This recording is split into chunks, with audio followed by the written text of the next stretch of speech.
दोपहर 3 बजे के भोजपुरी समाचार में अपने के स्वागत बा। नमस्कार, हम अफरोज। सबसे पहले प्रमुख समाचार। मुख्य सचिव में शंकर दास बैरागी के नियुक्त करे के मंत्रिपरिषद के निर्णय। अमेरिका बेलायत के राजदूत में युवराज खतेड़ा आ लोक दर्शन रेग्मी सिफारिश। अगर सरकार मंत्रालय छोड़ के मंत्री थपी त विरोध में उतरे के कांग्रेस वरिष्ठ नेता पौडेल के चेतावनी। गैर जिम्मेवार प्रवृत्ति के अंत करे पड़े के कहना। शेयर बाजार में संपत्ति शुद्धिकरण प्रावधान में कड़ाई। लगानी मैत्री आ पारदर्शी धितोपत्र बाजार के विकास में सहयोग पुगे के आशा। आज चीनिया राष्ट्र दिवस। जनवादी गणतंत्र चीन में ऐतिहासिक घटना की याद करत उत्साह के साथ मनावल जा रहा। इंडियन प्रीमियर लीग क्रिकेट में आज मुंबई इंडियंस आ किंग्स 11 पंजाब खेली।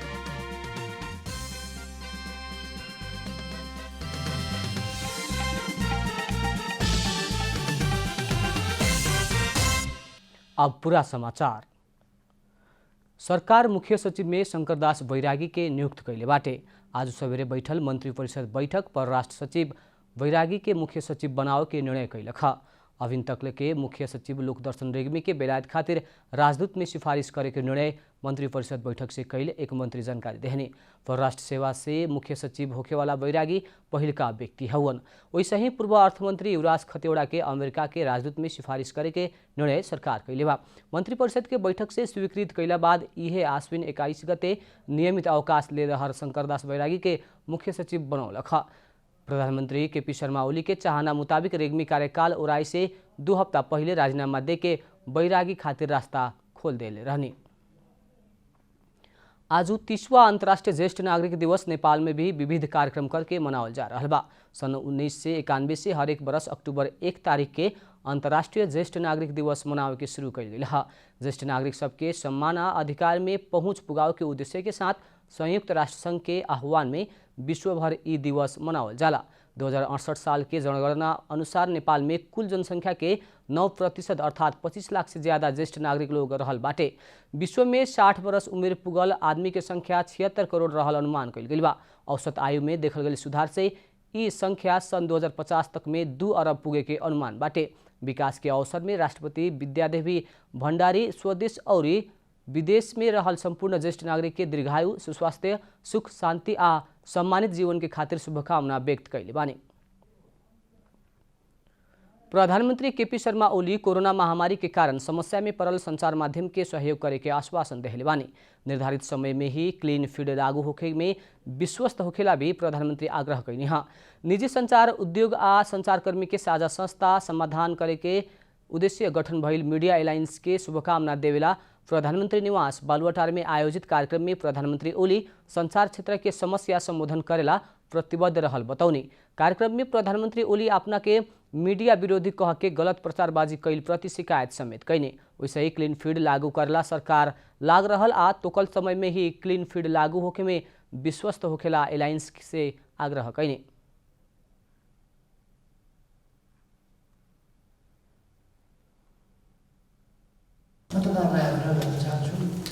गभर्मेन्टसँग राख्नुपर्ने कुराहरू टु द पोइन्ट सिस्टमेटाइज गरेर राख्नुहोस्, प्रस्तुत गर्नुहोस्।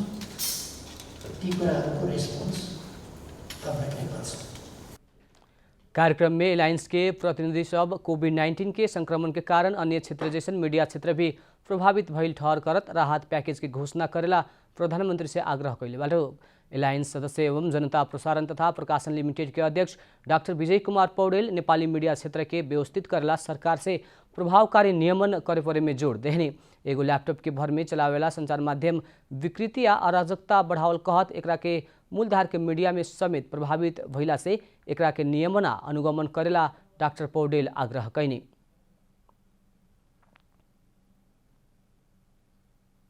एउटा ल्यापटप लिएर दर्ता गरेर त्यसपछि सुरु गरिसकेपछि यसै गरी चाहिँ त्यो चल्न सक्ने मार्केट छ कि छैन, कति छ, त्यो नबुझ्ने हिसाबले सञ्चार माध्यमहरू आउँदाखेरि यो क्षेत्रमा अराजकता हुने, नियन्त्रण गर्न नसकिने र जवाफदेहिता नहुने स्थिति छ। त्यसो भएर इन्डस्ट्रीको रूपमा मानेर नियमन पनि गर्ने र भइसकेको संस्थाले चाहिँ आफ्नो सत्तापूर्वक काम गर्ने यो कुराको आवश्यकता छ। र यसमा मीडिया हाउस के मेरुदंड के रूप में रहल नेपाली विज्ञापन बाजार के नियमन करे खातिर विज्ञापन बोर्ड के गठन करला भी एलायंस आग्रह कैले बा।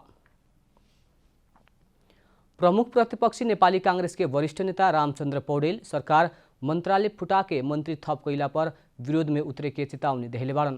प्रधानमंत्री केपी शर्मा ओली कुछ मंत्रालय फुटा के मंत्री परिषद पुनर्गठन के खातिर आंतरिक छलफल में रहल सार्वजनिक भय रहल समय नेता पौडेल ऐसा चेतावनी देहनी हाँ। जनता के सर्वसुलभ स्वास्थ्य सुविधा देवे ना सकल अवस्था में मंत्रालय बढ़ा के काम करे के ना हुई कह के पौडेल के कहनाम बा। देश के भार मात्र पड़े के प्रधानमंत्री आपन सुविधा के खातिर मंत्रालय सब फुटा के थपे के मंत्री पद बाँड़े के गैर जिम्मेवार प्रविधि के नया संविधान अंत करे के खोजल पौडेल याद करौनी हाँ। कोरोना संक्रमण के न्यूनीकरण करेला सरकार द्वारा घोषणा कल गई लॉकडाउन के कारण सुनसरी के धरान स्थित बीपी कोइराला स्वास्थ्य विज्ञान प्रतिष्ठान में आर्थिक भार बढ़ते जा रहा बा। अस्पताल के ओपीडी सेवा आ चिकित्सा शिक्षा तरफ के भर्ना बंद भइला से प्रतिष्ठान के आर्थिक संकट होखे लागल बा। पिछला 7 महीना से जारी लॉकडाउन में सुनसरी के धरान स्थित बीपी कोइराला स्वास्थ्य विज्ञान प्रतिष्ठान के ओपीडी सेवा पूर्ण रूप में ठप भइल। दैनिक जैसन 3500 बीमार लोग ओपीडी सेवा लेत रहलन। लॉकडाउन में सेवा ही बंद भइला बाद 80% आय स्रोत घटल बा। एने चिकित्सा शिक्षा के नया भर्ना भी नइखे हो सकल। प्रतिष्ठान के आय स्रोत भी ठप भइला से आर्थिक संकट बढ़ते गइल बा। अस्पतालबाट वार्षिक 1 अरब 20 करोड जतिको टर्नओभर हुन्थ्यो आम्दानी र त्यसमा विद्यार्थीहरूबाट आउने आम्दानी अरू 35-40 करोड गरेर र अरू अनुदानहरू गरेर प्रतिष्ठानको बजेट करिब वर्षमा 2.5-2.5 अरब जतिको बजेट हुन्छ। अब यो वर्ष 6 महिनादेखि कोभिडको सिचुएसनले गर्दा अस्पतालको इन्कम हाम्रो 80% घटेको छ। लॉकडाउन के कारण शैक्षिक कार्यक्रम संचालन नहीं हो सकल तो ओपीडी सेवा पूर्ण रूप में बंद बाटे। प्रतिष्ठान में कर्मचारी के तलब भत्ता में ही मासिक 12.5 करोड़ खर्चा होखेला। प्रतिष्ठान द्वारा अभी ओपीडी सेवा से महीना के 3.5 करोड़ आमदनी हो रहल बा। सरकार द्वारा प्रतिष्ठान संचालन खातिर बजेट विनियोजन न कैला पर दैनिक कार्य संपादन में ही आर्थिक अभाव होखे लागल बा। हाम्रो आकार ठुलो छ, देशको सबभन्दा ठुलो प्रतिष्ठान हो र नियमित तलब भत्ता खुवाउनलाई पनि अहिले हामीले समस्या भइरहेको छ। भाद्र महिनाको तलब हामीले अहिलेसम्म दिन सकेका छैनौँ र अब आशा गरौँ अब यो असोजको अन्त्यमा विद्यार्थी भर्ना पनि भइसक्ने र बिरामी पनि अब हामीले अहिले ओपीडी फुल फ्लेज सञ्चालन गर्ने जमर्को गरिराखेका छौँ। कोरोना महामारी अभी भी नियंत्रण में नहीं आ सकल। संक्रमण के जोखिम फैलते गइल बा। ऐसन अवस्था में अस्पताल की सेवा के चुस्त दुरुस्त राखे के पड़ेला। आर्थिक अभाव के चलते सेवा प्रभावित होके ना देवेला। संबंधित निकाय समय में ही सचेत होखल जरूरी बाटे। सुनसरी से दिनेश गजमेर की रिपोर्ट। भोजपुरी समाचार में अब छोड़ विश्राम।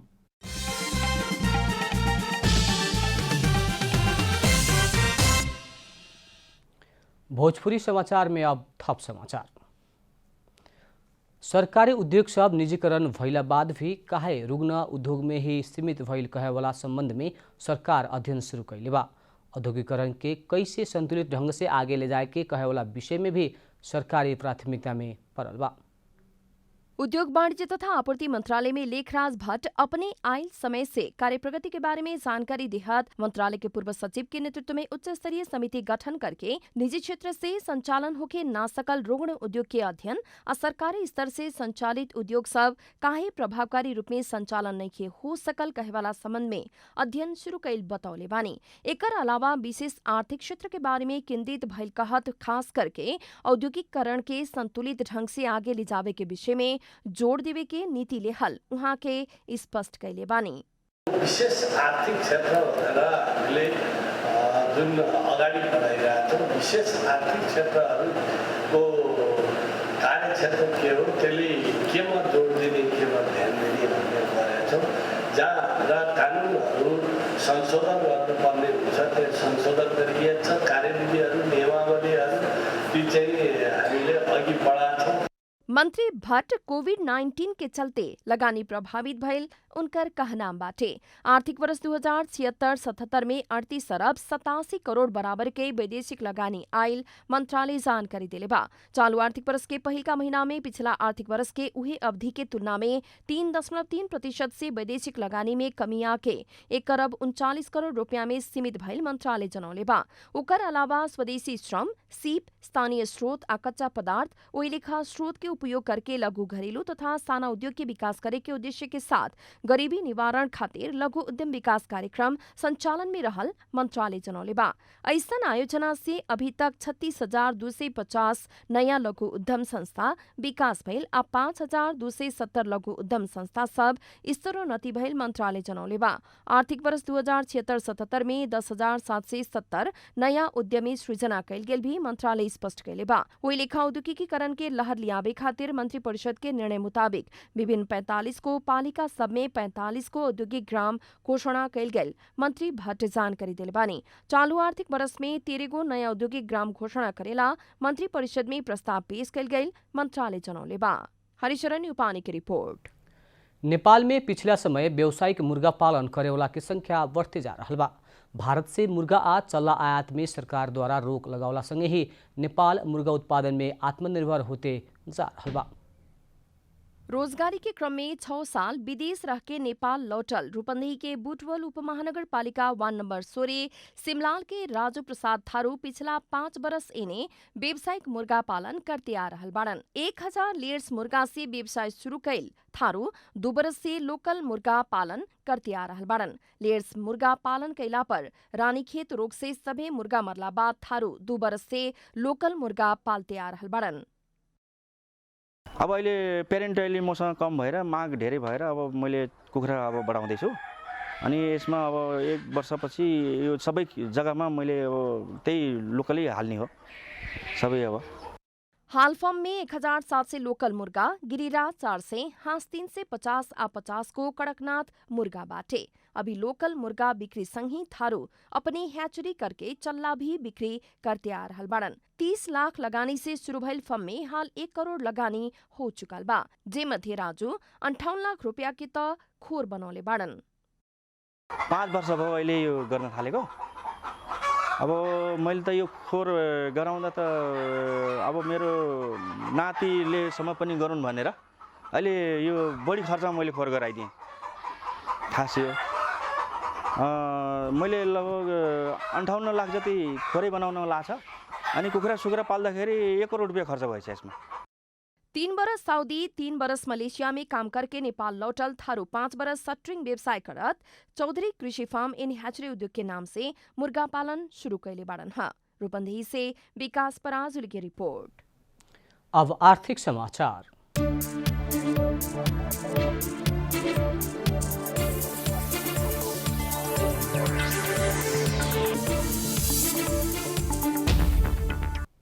नेपाल धितोपत्र बोर्ड द्वारा संपत्ति शुद्धिकरण संबंधी प्रावधान में कड़ाई कैल गई बाटे। बोर्ड द्वारा नया मैनुअल लागू करत धितोपत्र बाजार में जोखिम में आधारित सुपरिवेक्षण शुरू भइल जनावल गइल बा। नेपाल धितोपत्र बोर्ड द्वारा संपत्ति शुद्धिकरण निवारण संबंध में धितोपत्र व्यवसाय के जोखिम में आधारित सुपरिवेक्षण मैनुअल 2077 लागू कैल गेल बा। अपराध जन्य कार्य से आर्जित आय के संपत्ति शुद्धिकरण तथा आतंकवादी क्रियाकलाप में वित्तीय लगानी निवारण करे वाला संबंध में संपत्ति शुद्धिकरण अर्थात मनी लॉन्ड्रिंग निवारण ऐन 2064, संपत्ति शुद्धिकरण अर्थात मनी लॉन्ड्रिंग निवारण नियमावली 2073 तथा नेपाल धितोपत्र बोर्ड से जारी भइल संपत्ति शुद्धिकरण तथा आतंकवादी क्रियाकलाप में वित्तीय लगानी निवारण संबंधी निर्देशन 2076 में भइल कानूनी व्यवस्था के औरी प्रभावकारी रूप में कार्यान्वयन करे खातिर ओ व्यवस्था लागू कैल गेल बोर्ड जनौले बा। संपत्ति शुद्धिकरण निवारण संबंध में धितोपत्र व्यवसाय के जोखिम में आधारित सुपरिवेक्षण मैनुअल बीएफए से लागू भइल बोर्ड जनौले बा। मैनुअल संपत्ति शुद्धिकरण तथा आतंकवादी क्रियाकलाप में वित्तीय लगानी निवारण संबंधी अंतर्राष्ट्रीय अभ्यास अनुरूप फाइनेंशियल एक्शन टास्क फोर्स तथा एशिया प्रशांत समूह एपीजी के मापदंड सब के समेत आधार मान के तैयार कैल गई बोर्ड जनौले बा। मैनुअल मुताबिक अब स्रोत ना खुलल तथा शंकास्पद लगानी नइखे करे के मिली। वही लेखा धितोपत्र व्यवसाय के जोखिम में आधारित रहल धितोपत्र व्यवसाय के संरचनागत तथा अंतर्निहित जोखिम तथा जोखिम व्यवस्थापन के रेटिंग स्केल 1 से 5 के बीच में करे वाला व्यवस्था कैल गेल बा। मैनुअल में धितोपत्र व्यवसाय के स्थलगत तथा गैर स्थलगत सुपरिवेक्षण संबंधी विषय समावेश कैल गेल। धितोपत्र व्यवसाय से संकलन करे वाला परिमाणात्मक तथा गुणात्मक तथ्यांक और विवरण सबसे धितोपत्र व्यवसाय के गैर स्थलगत जोखिम मूल्यांकन करे के व्यवस्था कैल गेल। धितोपत्र व्यवसाय के गैर स्थलगत जोखिम मूल्यांकन से स्थलगत सुपरिवेक्षण के अवधि, क्षेत्र तथा मात्रा निर्धारण करे के व्यवस्था कैल गेल बा। धितोपत्र व्यवसायी सबके जोखिम मूल्यांकन करत समय धितोपत्र व्यवसायी द्वारा प्रदान करे वाला वस्तु तथा सेवा, ग्राहक संबंधी जोखिम, भौगोलिक क्षेत्र संबंधी जोखिम, उच्च पदस्थ व्यक्ति संबंधी जोखिम, वितरण माध्यम संबंधी जोखिम, धितोपत्र व्यवसाय के संरचनागत जोखिम, धितोपत्र व्यवसाय के जोखिम व्यवस्थापन संबंधी व्यवस्था कैल गेल बा। मैनुअल के नया व्यवस्था से शेयर बाजार में लगानी मैत्री अपारदर्शी धितोपत्र बाजार के विकास में सहयोग पुगे के बोर्ड की अपेक्षा बा। हरिशरण यूपानी की रिपोर्ट। भोजपुरी समाचार में अब छोड़ विश्राम।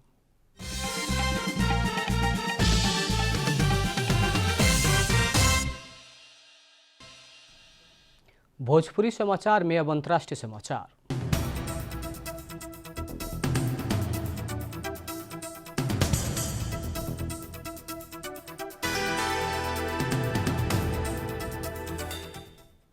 जनवादी गणतंत्र चीन में आज चीनिया राष्ट्रीय दिवस उत्साह के साथ मनावल गईल बाटे। हर साल अक्टूबर 1 तारीख में राष्ट्रीय दिवस के अवसर में चीन भर सार्वजनिक छुट्टी देहल गईल जाला। चीनिया कम्युनिस्ट पार्टी के नेतृत्व में संपन्न नया जनवादी क्रांति के विजय घोषणा सन 1949 अक्टूबर 1 तारीख में प्रसिद्ध तियानमेन चौक में भइल रहे। यह ऐतिहासिक घटना के याद में चीन में अक्टूबर 1 तारीख से सप्ताह भर राष्ट्रीय दिवस मनावल जाला। चीन में इस सप्ताह के स्वर्णिम सप्ताह कहल जाला। चीन के राजधानी बेजिंग स्थित तियानमेन चौक में राष्ट्र प्रमुख तथा विशिष्ट व्यक्ति से झंडोत्तोलन के साथ सैनिक कवाच के आयोजना कईल जाला। राष्ट्रीय योगदान कईल विभूति के स्मरण के फूलमाला चढ़ा के सम्मान अर्पण कईल जाला। चीन सरकार ये अवसर में राष्ट्रीय जीवन में महत्वपूर्ण योगदान आ सेवा प्रदान कईल कर्मचारी तथा नागरिक में के नाम में मान पदवी तथा विभूषण प्रदान कईल जाला। चीन आज चीनिया जनता खातिर उल्लेखनीय योगदान कईल चीनिया तथा विदेश मित्र खातिर प्रदान कईल जाए वाला मान पदवी तथा विभूषण प्राप्त करे वाला के नामावली सहित पुस्तक प्रकाशित करे के भी परंपरा बा। अब खेलकूद समाचार।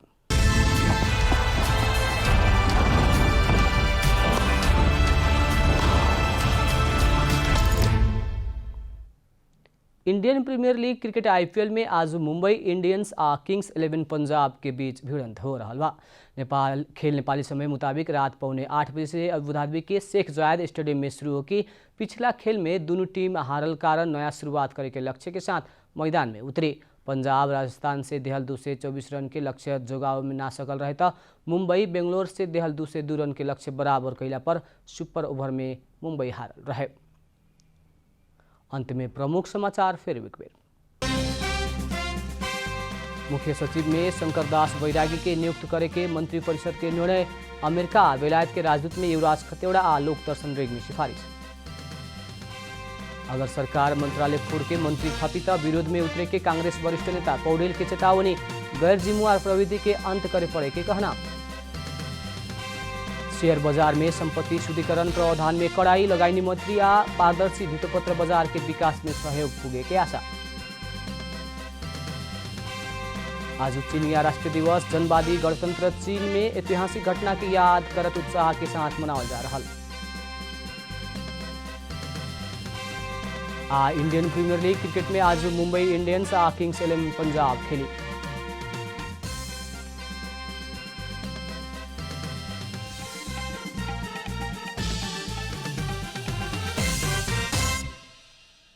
भोजपुरी समाचार अभी खातिर इतना ही। जनता द्वारा जनता खातिर प्रसारित जनता टेलीविजन के कार्यक्रम सब यूट्यूब, ट्विटर, फेसबुक हमने के वेबसाइट जनतासमाचार.com में भी पढ़ा देख सकत बानी। सूचना में अपने के सहभागिता, समय में समाचार हमने के प्रतिबद्धता। प्रणाम।